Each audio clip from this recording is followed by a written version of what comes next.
وآلہ صلو علیہ وآلہ بخدا خدا کا یہی ہے در نہیں اور کوئی مفر مقر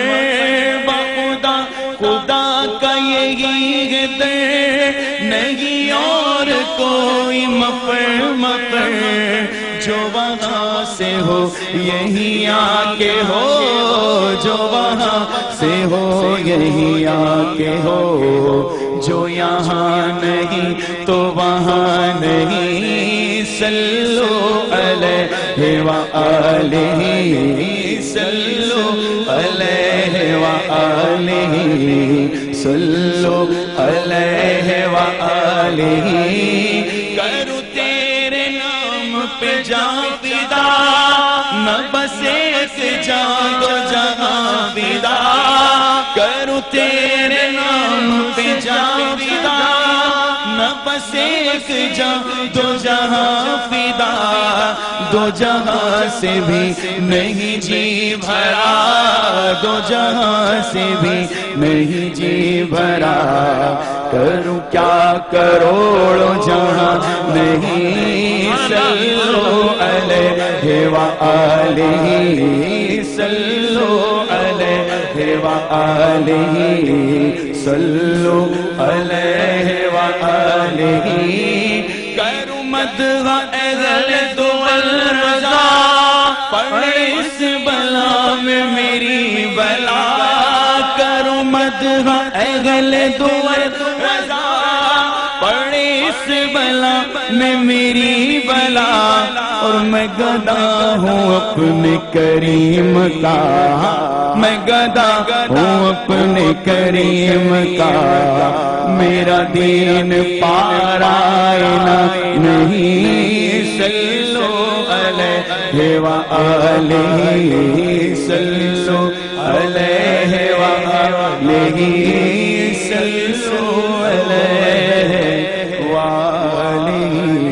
صلو علیہ وآلہ وہ تیرے آگے یوں ہے لچے دبے تیرے آگے یوں ہے دبے لچے فصحائے عرب بڑے بڑے تیرے آگے یوں ہے دبے لچے فصحائے عرب کے بڑے بڑے کوئی جان منہ میں زبان نہیں کوئی جان منہ میں زبان نہیں بلکہ جسم میں جان نہیں صلو علیہ وآلہ صلو علیہ وآلہ صلو علیہ وآلہ سعد وسیم لکشمندی سبحان اللہ ماشاءاللہ کیا بات ہے بہت خوبصورت کلام آپ نے پڑھا اور ہمارے ایمان کو تازہ کیا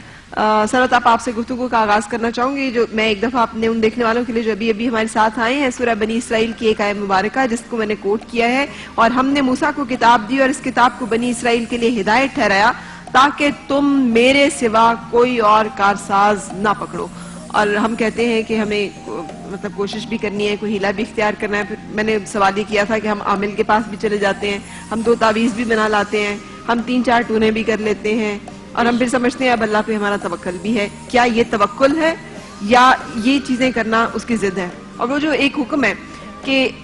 حضرت یعقوب علیہ السلام نے جو کہا تھا جب ان کے بے حد مطلب قیمتی اور عزیز فرزند کے ساتھ یہ ہوتا ہے کہ وہ کنویں میں ڈال دیے جاتے ہیں تو کیا کہتے ہیں کہ میں صبر جمیل اختیار کروں گا تو وہ بھی تو ایک توکل ہے نا وہ بے شک ایک روایت مجھے قصص الانبیاء میں سے اور یاد آ رہی ہے کیونکہ حضرت یعقوب علیہ السلام تک جب آپ نے گفتگو کو پہنچا دیا ہے روایت یہ بتاتی ہے کہ جب حضرت یوسف علیہ السلام کے بھائی ان کو کنویں میں ڈالنے لگے تو ایک مرتبہ حضرت یوسف علیہ السلام مسکرا دیے ان کے بھائی نے پوچھا کہ مسکرانے کا سبب کیا ہے کہ ہم آپ کو کنویں میں ڈال رہے ہیں آپ مسکرا رہے ہیں تو حضرت یوسف علیہ السلام نے کہا کہ ایک روز جب میں اپنے بھائیوں کو اپنے ارد گرد دیکھ رہا تھا تو میرے دل میں خیال آیا کہ جس کے اتنے بھائی ہوں اس کو کوئی خطرہ کیسے ہو سکتا ہے؟ تو یعنی آج انہی بھائیوں کے ذریعے پروردگار عالم نے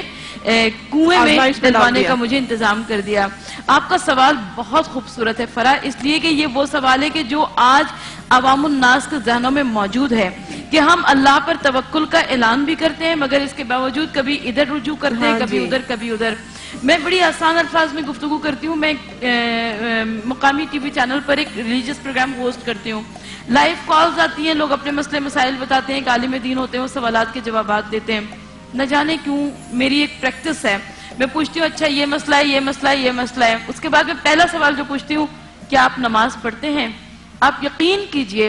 کہ 70 یا 60% اللہ جھوٹ نہ بلوائے تو اتنے ہی افراد جو ساری گفتگو ساری دکھ بھری داستان سنانے کے بعد جب میں پوچھتی ہوں نماز پڑھتے ہیں،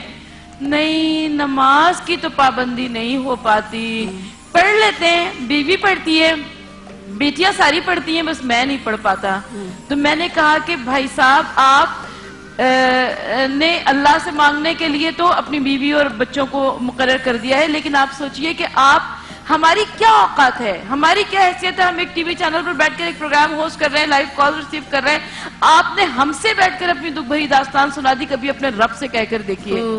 اگر اپنے رب سے کہہ کر دیکھے انسان تو پھر یہ بات دل کی کیسے عرش پر پہنچتی ہے، بارگاہ عزتی میں پہنچے، تقرب الہی میں پہنچے اور کس قدر جلدی مستجاب ہو اور شرف قبولیت پر پہنچے۔ تو ہمارے یہاں عادت سی پڑ گئی ہے، ہم اس سے کہتے ہیں، اس سے کہتے ہیں، اس سے کہتے ہیں۔ اچھا یہ جو باباؤں کے پاس جانے والا دم درود والا مسئلہ ہے، مجھے اس سے انکار اس لیے نہیں ہے کہ میں آیات قرآنی کی اہمیت اور عظمت کو سمجھتی ہوں۔ آیات قرآنی کو اگر پانی پر پھونک کر پلا دیا جائے وہ بھی تاثیر رکھتا ہے۔ میں کہتی ہوں چاروں قل آیت الکرسی پڑھ کر کسی پر دم کر دیا جائے تو انشاءاللہ تعالیٰ بیمار بھی اٹھ کر بیٹھ جاتا ہے، لیکن اس فرد تک پہنچے جو کہ صحیح ہو، اس فرد تک پہنچا جائے جو کہ واقعی قرآن کا علم رکھتا ہو، جو کہ واقعی بس یہی وہ دین کا مسئلہ علم ہے رکھتا ہو۔ کہ ہر بندہ یہی کہتا ہے میں ہی صحیح ہوں، اب کیسے ہم جانے کون صحیح ہے؟ اللہ ہی جانے۔ دیکھیں ہم نے اللہ کو دیکھا عقل کے ذریعے، اللہ کو پہچانا عقل کے ذریعے، ہم نے اللہ کو نہیں دیکھا۔ بالکل ویسے ہی نشانیاں ہوتی ہیں، آثار ہوتے ہیں کہ جو اللہ والے ہوتے ہیں ان کے انداز اور ہوا کرتے ہیں، مگر ایک تو ضعیف الاعتقادی بھی ہے فرا، پہلی بات تو یہ، دوسری بات یہ کہ شاید خلق خدا اتنی مشکلات اتنے مصائب میں گرفتار ہے کہ وہ آنکھیں بند کر کے ہر ایک پہ یقین کرنے کو تیار ہے۔ تھوڑی سی آنکھیں کھول کر دیکھیے اور تھوڑا سا کچھ اگر آپ نشانیوں کو دیکھیں تو آپ یقیناً سچ اور جھوٹ کا فیصلہ کر سکتے ہیں۔ بالکل صحیح۔ اچھا لیکن میں یہی سوال آپ لوگوں کی طرف بھی لے کے آؤں گی کہ یہاں پہ تھوڑا سا سمجھا دیجیے، وہ جو صبر توکل جو ہے اس کے دو طریقے ہوں گے، اگر کچھ مل جائے تو اس پہ آپ شکر کر رہے ہیں، جو مل رہا ہے اس پہ آپ راضی برضا ہیں، جو نہیں مل رہا اس پہ آپ صبر کر رہے ہیں۔ جب آپ یہ دونوں چیزیں اختیار نہیں کرتے آپ توکل نہیں کر سکتے، آپ تقویٰ نہیں کر سکتے، آپ مطلب خوف خدا میں نہیں پھر جی سکتے۔ اب مجھے بتائیے ڈاکٹر صاحب کہ اگر ہم نے یہ کرنا ہے کہ اگر ہم پہ کوئی مصیبت پڑی ہے تو بجائے اس کے کہ ہم اسے اللہ کی رضا سمجھ کے قبول کریں یا پھر ہم اس کے بارے میں ایفرٹس کریں، کیا کرنا چاہیے؟ دیکھیں میں آپ سے عرض کروں، پہلے تو صبر کیسے ہوگا؟ جی پہلے تو میں آپ نے جو سوال کیا تھا کہ ہم دم درود کرتے ہیں، یہ سب کچھ کرتے ہیں، تو میں یہ بتاؤں کہ آپ کوئی بھی سبب اختیار کریں۔ ایک مسلمان کا بلیو ہے، فیتھ ہے کہ اگر جس طرح ہمارے یہاں میڈیکل آپ بھی ماشاءاللہ ڈاکٹر ہیں کہ لائف سیونگ ڈرگز کہلاتی ہیں، زندگی بچانے والی ادویات،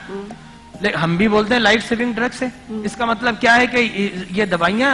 زندگی بچا رہی ہیں، بچانے والی ذات تو اللہ کی، لیکن ایک مسلمان کا لاشعور میں یہ ایمان ہوتا ہے کہ اس دوا میں جو شفا ہے وہ اللہ تبارک و تعالیٰ کی جانب ہے، اللہ کی جانب سے ہے، لہذا حقیقی کارساز اللہ تبارک و تعالیٰ ہوا، اور مجازن اللہ تبارک و تعالیٰ نے اس میں یہ طاقت اور اس میں یہ شفا رکھی ہے۔ ہم بولتے ہیں ڈاکٹر کے ہاتھ میں شفا ہے، اس کا مطلب ہے مشرک ہو گئے؟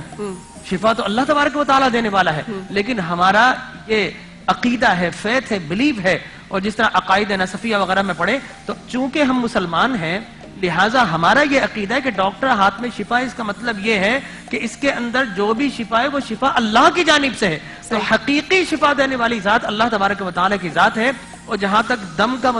مسئلہ ہے، حضرت سعید بن جبیر رضی اللہ تعالیٰ عنہ ایک شخص پر دم کرتے ہیں، صحابی نے پوچھا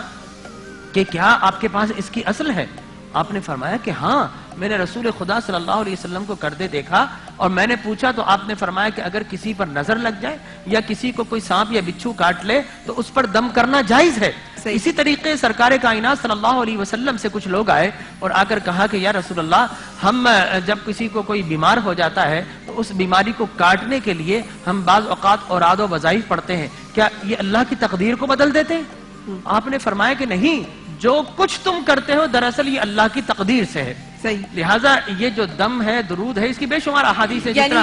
ڈاکٹر صاحب کیا ہم جسٹیفائی کر رہے ہیں ان لوگوں کو جنہوں نے جگہ جگہ بورڈ لگائے ہوئے ہیں کہ ہم کالے علم کی کاٹ پلٹ کے ماہر ہیں، رزق میں بندش ہو یا محبوب قدموں میں لانا ہو یا اولاد نہ ہو رہی ہو یا رشتے نہیں ہو رہے ہوں یا آپ کے کاروبار میں تنگی ہو، بس بابا کی ایک ایسی کوئی میں آپ کو اسی سے سمجھاؤں گا. دیکھیں، ایک تو سرٹیفائیڈ ڈاکٹر ہے،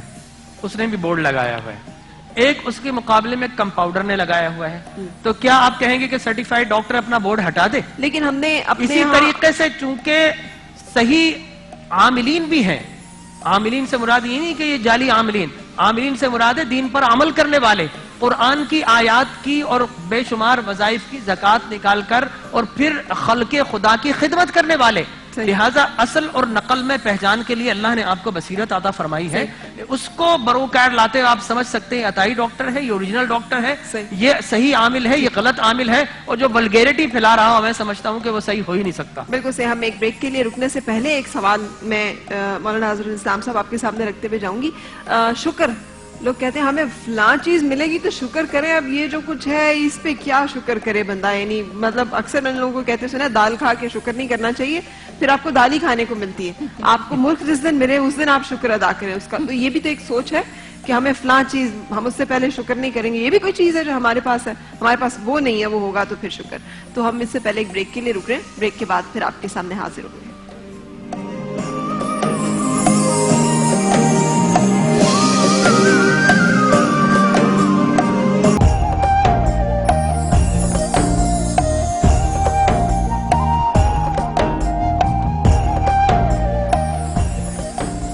خوش آمدید. رمضان عشق ہے سحری ٹرانسمیشن میں ہم لوگ بھی اس وقت سحری کر رہے ہیں. مجھے یقین ہے آپ کے گھروں میں بھی سحری چل رہی ہوگی. بڑے مزے کی ہے نمک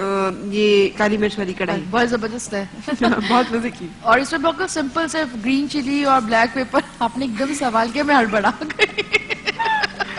ڈاکٹر بلکیس بہت شرارتی ہے. بالکل صحیح.